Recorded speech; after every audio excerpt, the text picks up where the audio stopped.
শুভ সকাল বন্ধুরা, welcome to my new blog. আরও একটি নতুন ব্লগে তোমাদের জানাই অনেক অনেক ভালোবাসা। তো আজকে সকালবেলায় সম্রাটকে আমি এখন চা আর মুড়ি দিচ্ছি। আর সম্রাট আজকে কাজে বেরোয়নি, কারণ এই দুদিন ধরে আমি ওকে কাজে যেতে দিচ্ছি না, সেই কারণেই কিন্তু কাজে বেরোয়নি। কারণ শরীরটা তোমরা জানো কয়েকটা দিন ধরে ও কিন্তু খারাপ যাচ্ছে, সে কারণে আজকে ওকে বাড়িতেই রেখে দিয়েছি। আর এখনও যাচ্ছে বাজার করতে, কারণ একদমই ঘরে বসে থাকতে ও পারে না। যখনই শরীরটা একটু সুস্থ থাকে তখনই কিন্তু ও বাইরে যায়। তো ও বাড়িতে থাকলে নাকি ওর অনেক টেনশান হয়, সেজন্য বাড়িতে থাকতে ওর ভালো লাগে না। তো এখন যাচ্ছে বাজার করতে। তো ওকে বললাম যাও তাহলে একটু বাড়ির সামনাসামনি একটু ঘুরে এসো, বেশি দূরে যেতে হবে না, বাজার করে নিয়ে এসো। তো চলে গেল বাজার করতে। আর আমি আগের দিন কিছু কুল কিনেছিলাম, কুলগুলো এখন রোদে দেবো, সেই জন্য এখন কুলগুলোকে নিয়ে ছাদে আসলাম। তো সম্রাটের খুব ইচ্ছা হচ্ছে যে ও আচার খাবে, তো সেই জন্য আমি কুল কিনে নিয়ে এসেছি আচার বানাবো বলে। কিন্তু কুলগুলো যখনই বার করেছি দেখি যে ভীষণ কুলগুলো পেকে পেকে গেছে, আর তার মধ্যে কুলের মধ্যে পোকা। কিন্তু ভাবলাম যদি রোদে দিই, রোদে দিয়ে যদি এটা ঠিক হয় সেই জন্য একটু রোদে দিয়ে দিচ্ছি আর কি। তার মধ্যে আমি এখন এই কুলগুলোকে ভালো করে ধোবো, ধুয়ে তারপরে এটাকে কাপড়ের উপরে পাততে হবে, কারণ এইভাবে করে কুলগুলো দিলে পরে এখন এমনিতেই কেমন কেমন নষ্ট নষ্ট হয়ে গেছে, তার মধ্যে আবার খারাপ হয়ে যাবে। সেই জন্য এখন আমি এটাকে ভালো করে একটা কাপড়ের উপরে দিয়ে দিচ্ছি যাতে এটা ঠিক করা যায়। কিন্তু কুলগুলোর যা অবস্থা, মনে হচ্ছে এগুলো রোদে শুকিয়ে কোনো লাভ হবে না, এগুলোকে আমায় ফেলেই দিতে হবে। রান্না করতে করতে আমি একটা জিনিস লক্ষ্য করলাম, আর তোমাদেরকেও সেটা শেয়ার করব। দেখো বাবাই সোনা কিন্তু ফোন নিয়ে চুপচাপ বসে কিন্তু খেলা করছে, আর ও কীভাবে খেলা করছে সেটাই তোমাদেরকে শেয়ার করব। বাবাই সোনা একদমই বাচ্চাদের মতো, তোমাদের বলেছি না, ও যতই বড় হোক দেখতে ওকে কিন্তু অনেকটাই বড় লাগে, কিন্তু যাই হোক কিন্তু এখনো পর্যন্ত বাচ্চা, তোমরা দেখলেই বুঝতে পারবে।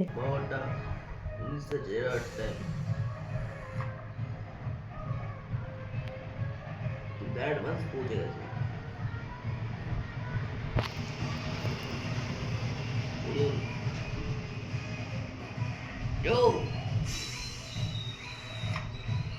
কোথাও সেইভাবে দাঁড়াচ্ছে না, আমার স্যার দাঁড়াবে না তো, একবারে মেমারি একবারে মেমারি চলে যাবে বাসটা? না না হ্যাঁ না গো, আমি তো দেখছিলাম একবারে মেমারি চলে যাবে। যাও যাও যাও। কি করছো এরকম করে? গেম খেলছিলাম। গেম খেলছো? লজ্জা লেগে গেছে তোমার? না গো, লজ্জা পেয়ে গেছে আমার ছেলে। আমার কপালটা খারাপ বুঝলে। কেন? বিয়ে বাড়ি পেলাম না এবার। আমাদের পাশের জমিতে এখন আলু তোলাও হচ্ছে, মানে এখন এই সময় কিন্তু আলু সব জমি থেকে উঠে যাচ্ছে। তো এদিকে দেখো এনারা সবাই কিন্তু আলু তুলছে, আর সবথেকে বড় কথা এনারা কিন্তু সবাই মহিলা। সব মহিলাগুলো কিন্তু সকালবেলায় তাদের বাড়ির কাজকর্ম সেরে তারপরে এসেছে মাঠে। মানে মানুষ চাইলেই কিন্তু সব কিছুই করতে পারে, আর আমরা যদি একটু সংসারের কাজকর্ম একটু বেশি হয়ে যায় তো আমাদের কতটা কষ্ট হয়ে যায়। তো ভগবান কিন্তু এদেরকে অনেকটা শক্তি দিয়েছে বলতে গেলে। আর দেখো কত আলু তুলেছে, তো এই আলুগুলো কিন্তু এখান থেকে আবার সব স্টোরে চলে যাবে। তো ভীষণই রোদ বাইরে, তার মধ্যেও কিন্তু এনারা কাজ করেই যাচ্ছে। 2000 years later. ঘুরতে আজকে ইচ্ছা হয়েছে বেরোবে, তাই এই যে এখন রেডি হয়ে গেছে, এখন নিয়ে ওকে বেরোবো। আর ওই যে গাড়ি, চলো তাহলে। কিছু খাবে আর? না, এই তো মোমো নেবো, নিয়ে বাড়ি শুয়ে যাবো। ঘুরতে এসে একটা বিস্কুট খেলো, আর এখন একটু মোমো খাবে, তাই তো? আর কিছু না তো? না না, ঠিক আছে। দেখি কত আলুর গাড়ি, বুঝতে পারছিস? রাস্তা শুধু আলুর গাড়িতে ভর্তি। আরে বিয়ে বাড়ি, বিয়ে বাড়ির জন্য আলু গাড়ি না, আলু এখন উঠছে তো জমি থেকে, এই জন্য এত ভিড়।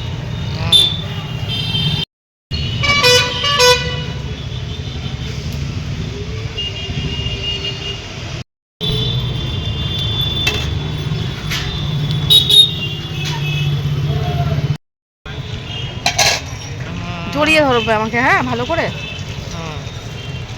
গলা ধরে না, গলা ধরে না, গলায় লাগবে। বড় হয়ে গেছে তো।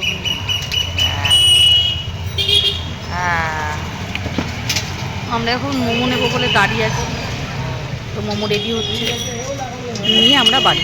ঠিক আছে, জড়িয়ে ধরো এবার। ঘাট না ঘাট ছাড়ো, ঘাট ছাড়ো।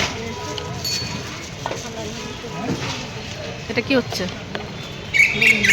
মুখটা ওরকম করছো কেন? মুখটা ওরকম করছো কেন? চলো, হয়ে গেছে momo. Momo ready. 2,000 years later. বাজার থেকে সবজি টবজি কিনে নিয়ে এসে এখন বাড়িতে আসলাম। এখন রান্না করব। আর সম্রাট মাছ মাংস ডিম কিছুই খেতে চাইছে না, তো ও বললো আজকে একটু নিরামিষ রান্না করতে। তো ওর পছন্দ মতোই আর কি একটু সবজি নিয়ে আসলাম, যেটা আর কি এখন রান্না করব। কালকে আমি যেহেতু ভোরবেলা বেরিয়ে যাব, কলকাতায় যেতে হবে সম্রাটের ইঞ্জেকশন আনার জন্য, তাই রাতেই আমি রান্না করে রাখবো। সকালবেলা টাইম পাবো না, সকালবেলা বাবাইকে একটু টিফিন দিয়ে চলে যাব। তো এখন সেই জন্যই রান্না করতে আসলাম। আর কি রান্না করছি তোমাদের দেখাচ্ছি, চলো। এখন আমি দেখো রান্না করবো। এই যে পুঁই শাক নিয়ে এসেছি, আর এখানে কুমড়ো, ঝিঙে, পটল এগুলো দিয়ে একটা চচ্চড়ি বানাবো। জানি ওর খাওয়া বারণ, কিন্তু খাবে আজকে। ওর মাছ মাংস ডিম খেতে ইচ্ছা করছে না, আর অন্য কোনো কিছুও খাবে না। তো এখন এটাই রান্না করব, আর হবে ডিম সেদ্ধ বাবাই শোনার জন্য। চলো এবার দেখি বাবাই সোনা কি করছে। বাবাই সোনাকে তো আমি পড়তে বসিয়েছি, আর এখন যেহেতু বাবাই সোনা এখন সামনে অপারেশন আছে, সেই কারণে আর ব্যায়ামটা আমি করাচ্ছি না। তো ও শুধুমাত্র একটু পড়তে বসছে, আর টুকটাক যে ব্যায়ামগুলো করা হয় সেগুলো কি আর নিজে নিজে যেটুকুনো পারছে করছে। তো দেখো বাবাই সোনা কী করছে তোমাদের দেখা। তো আমি ওদিকে রান্না বান্না করছি, আর এদিকে সোনা বাবা কিন্তু পড়তে বসেছে, আর ও এখন পড়াশোনা করছে। আর আমি ওকে এখন ব্যায়াম ট্যায়াম কিছু করাচ্ছি না, যে কারণে সামনে অপারেশন, বুঝতে পারছো, আর কটা দিন বাকি। তো অপারেশন, সেই জন্য আর এখন এক্সারসাইজ না করালেও অসুবিধা নেই, কারণ ওকে যখন ওর অপারেশনটা হয়ে যাবে তারপরে ওকে খুব সারাদিন বলতে গেলে ওকে কিন্তু এক্সারসাইজ সব কিছুর মধ্যে দিয়ে থাকতে হবে। তো এখন এই কটা দিন ওকে আর আমি কষ্ট দিতে চাইছি না। ও যেটুকুনো নিজে নিজে পারে সেগুলোই আর কি ও করছে। তো পড়াশোনা করে কি না, অনেকের কোশ্চেন আছে বাবাই সোনা স্কুলে যায় কি না, বাবাই সোনা পড়াশোনা করে কি না, সেই কারণে মাঝে মাঝে এটা তুলে ধরি আর কি। কি রান্না করলে? আজকে চচ্চড়ি। তুমি তো বলছো ডিম খাবো না, মাছ খাবো না, মাংস খাবো না, আমার ভালো লাগে না ডিম মাছ মাংস। তাহলে চচ্চড়ি খাওয়া তো বারণ। ও অল্প দিয়ে অল্প করে ভাত খেয়ে নেবো, ওটাতে রাতেবেলা কি খাবে আজকে? মুড়ি খাও। খাবে না চচ্চড়ি দিয়ে? না।